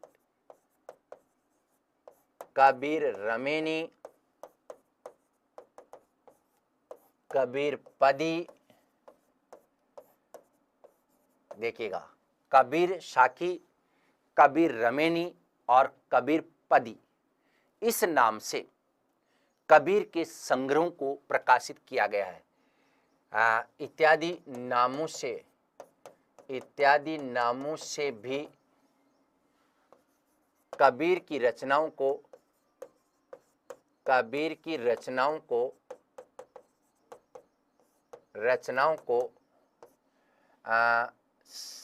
प्रकाशित किया गया है। इन सभी के नाम से भी इन रचनाओं को इन्होंने प्रकाशित करने का प्रयास किया। किसने? हिंदी के कई प्रकाशकों ने। साथियों, वाराणसी से में एक विशालकाय कबीर काव्य संग्रह भी प्रकाशित किया गया, जिसमें कबीर नाम छाप से अनेक प्रक्षिप्तांश भी शामिल किए गए हैं। मेरा कहने का मतलब जो मैं आपको बता देता हूं, वाराणसी से एक विशालकाय काव्य जिसका नाम है कबीर काव्य संग्रह, वाराणसी से एक विशालकाय संग्रह है, वाराणसी से एक विशालकाय संग्रह, और उस विशालकाय संग्रह का नाम था कबीर काव्य संग्रह प्रकाशित किया गया। कबीर काव्य संग्रह, कबीर काव्य संग्रह प्रकाशित किया गया। कबीर काव्य संग्रह प्रकाशित किया गया। जी हाँ, जिसका नाम है कबीर काव्य संग्रह प्रकाशित किया गया है, जिसमें कबीर नाम छाप से अनेक अंश भी शामिल है। जिसमें कबीर नाम छाप से अनेक अंश मिलते हैं, अनेक अंश उपलब्ध होते हैं, अनेक अंश उपलब्ध होते हैं। कबीर काव्य संग्रह के नाम से वाराणसी से यह प्रकाशित हुआ है। हनुमान दास का साकी ग्रंथ, युगलानंद की सत्य कबीर की साकी नामक ग्रंथों में भी कबीर की रचनाओं का संकलन है। एक हनुमान दास हुए, हनुमान दास की साखी तथा युगलानंद, युगलानंद किसकी? हनुमान दास की साखी और युगलानंद की सत्य कबीर की साखी, सत्य कबीर की साखी, सत्य कबीर की साखी नामक रचना में भी, नामक रचनाओं में भी, रचनाओं में भी कबीर की रचनाओं का, कबीर की रचनाओं का उल्लेख मिलता है। इसमें भी कबीर की रचनाओं का उल्लेख मिलता है। किस किस में? हनुमान दास की साकी और युगलानंद सत्य कबीर की साकी, इन रचनाओं में भी कबीर दास जी का क्या मिलता है? रचनाओं का उल्लेख मिलता है। ठीक है, अब हम आ जाते हैं मेन ग्रंथ जिसका नाम है बीजक। ये कबीर दास जी का मुख्य ग्रंथ है जिसका नाम है बीजक, और ये बीजक ग्रंथ है। इसमें सन 1464 में इनके प्रधान शिष्य, इनके प्रधान शिष्य धर्मदास, धर्मदास द्वारा इनकी रचनाओं का संकलन किया गया है। इनकी रचनाओं का संकलन किया गया है, किया गया है। कब की बात है ये बात है 1464 ईस्वी में कबीर दास की परम शिष्य धर्मदास द्वारा बीजक नाम से इनकी रचनाओं का संकलन किया गया है। साथियों, बीजक के 3 भाग हैं। ये जो बीजक ग्रंथ है इसके 3 भाग है। पहला है साखी, ये साखी तद्भव है, अगर इसका तत्सम बनाएंगे तो साक्षी बन जाएगा, साखी। दूसरा है मैं बता देता हूं शब्द, और ये तद्भव है, ये बन जाएगा शब्द। और तीसरा है रमेणी, इसका तद्भव तत्सम बन जाएगा रमेनी। ठीक है, ये तत्सम रूप है इधर वाले, ये तद्भव यानी हिंदी के रूप है। साखी या साक्षी में क्या है, शब्द में क्या है, रमेणी में क्या है, ये सब चीजें मैं एक एक करके आपको बताने वाला हूं। यहां जो साखी है इसके अंतर्गत अगर हम विचार करें ढंग से, कई बार आता है कि साहब साखी की भाषा कौन सी है, तो कबीर दास जी ने अपने दोहों को साखी कहा है। पहली बात तो इसमें कबीर के जो दोहे थे, दोहों का नाम ही क्या है? साखी है। पहली बात तो ये, इस कारण इनकी सभी साखियां दोहों में रचित हैं। जितनी भी साखियां हैं ये साखियां दोहों में रचित है, मतलब दोहों में सारी की सारी साखियां रचित है। और साखी का मतलब भी क्या होता है? दोहा ही होता है, यूं समझ लीजिएगा। साखी शब्द मैंने आपको बताया कि तद्भव है, और साक्षी अपने आप में क्या है? तत्सम है। यहां अगर हम बात करें कि इसमें कितने अंग है, तो इसमें टोटल 59 अंग है। इसमें टोटल 59 अंग है, यानी ये 59 भागों में विभक्त है। और प्रथम यदि अंग की बात करें तो प्रथम अंग हो जाएगा गुरुदेव को अंग। पहला जो अंग है इसमें गुरुदेव को अंग है। और 59वां अंग, अंतिम अंग की बात करें तो ये हो जाएगा अभिहड़ को अंग। अभिहड़ का मतलब होता है सन्यासी प्रवृत्ति, उसका अंग, या हम कह सकते मोक्ष। ठीक है। अभिहड़ का मतलब क्या हो सकता है, मोक्ष, ये मानिएगा आप, ठीक है। तो ये दोहों में रचित है और इसमें 59 अंग है। प्रथम जो अंग है उसका नाम है गुरुदेव को अंग और अंतिम अंग का नाम है अभिहड़ को अंग, जिसको हम बोलते हैं मोक्ष का अंग। यहां तक भी बात आपको समझ में आ गई होगी। इन 59 अंगों में सबसे महत्वपूर्ण अंग है सुमिरन को अंग। सुमिरन को अंग सब में सबसे इंपॉर्टेंट हो जाएगा सुमिरन को अंग। और यहां मैं बता देता हूं, इस रचना में कबीर के सांप्रदायिक शिक्षा संबंधी विचार हैं। इस साखी में कबीर के सांप्रदायिक शिक्षा संबंधी, इस रचना में कबीर के सांप्रदायिक शिक्षा संबंधी विचार है, विचारों का संकलन है। ये देखिएगा, ये जो रचना है इसमें कबीर के सांप्रदायिक शिक्षा संबंधी विचारों का संकलन है। अगर हम बात करें शब्द की, तो शब्द क्या है, तो कबीरदास जी ने अपने पदों को शब्द कहा है। दोहों को तो क्या कहा है, दोहों को तो कह दिया साक्षी, और जो अपने पद थे उन पदों को इन्होंने क्या कहा है, तो पदों को इन्होंने शब्द कहा है। पदों को इन्होंने शब्द कहा है, पहली बात तो ये। और मैं आपकी जानकारी के लिए बताना चाहूंगा, वही तद्भव रूप है, वही तत्सम रूप है। कबीरदास जी की माया संबंधी विचारों को इसके अंतर्गत शामिल किया गया है। इसमें कबीर के माया संबंधी विचार, माया संबंधी कबीरदास जी की जो विचार थे उनको शब्द में शामिल किया गया। कई बार पूछ लिया जाता है कि साहब शब्द की जो भाषा है वो कौन सी है, तो इसकी भाषा ब्रज या पूर्वी बोली है। इसकी भाषा ब्रज हो सकती है या पूर्वी बोली है, ब्रज या पूर्वी बोली इनकी भाषा है। प्रश्न उठता है कि साहब रमेणी में क्या है, तो रमेणी के अंतर्गत मैं आपकी जानकारी के लिए बताना चाहूंगा, जहां दोहा चौपाई अर्थात एकाधिक चौपाइयों के बाद दोहा का प्रयोग होता है, जहां एकाधिक चौपाइयों के बाद, एकाधिक चौपाइयों के बाद दोहे का प्रयोग होता है, दोहे का प्रयोग होता है, तो उसे कबीरदास जी ने क्या कहा है, रमेणी कहा है।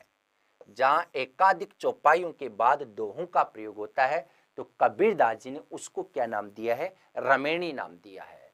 इसमें कबीर के ईश्वर संबंधी, शरीर संबंधी विचारों का शामिल किया गया है और इसमें मुख्यतः अद्भुत और शांत रस है। इसकी भाषा ब्रज भाषा या पूर्वी बोली है, तो भाषा वही हो जाएगी कौन सी, ब्रज या पूर्वी बोली। और इसके अंतर्गत अद्भुत व शांत रस का प्रयोग भी है। अद्भुत और कौन सा रस, शांत रस का इसमें प्रयोग किया गया है। और प्रश्न उठता है कि रमेणी में किसका उल्लेख है, तो रमेणी में ईश्वर संबंधी और शरीर संबंधी विचारों का उल्लेख है। इसमें ईश्वर व शरीर, इसमें ईश्वर व शरीर संबंधी विचारों को शामिल किया है, विचारों को शामिल किया गया है। ईश्वर संबंधी और शरीर संबंधी विचारों को इसमें शामिल किया गया है। कि ईश्वर संबंधी कबीर के विचार कौन थे, शरीर संबंधी विचार कबीरदास जी के कैसे थे, इनको इसमें शामिल किया गया है। मुझे उम्मीद है कबीरदास आपको बहुत अच्छी तरह से समझ में आ गया होगा 100%। फिर भी कोई दिक्कत हो तो आप हमें व्हाट्सएप के माध्यम से या सोशल मीडिया के माध्यम से अपनी समस्याओं को रख सकते हैं। बहुत बहुत धन्यवाद, नमस्कार।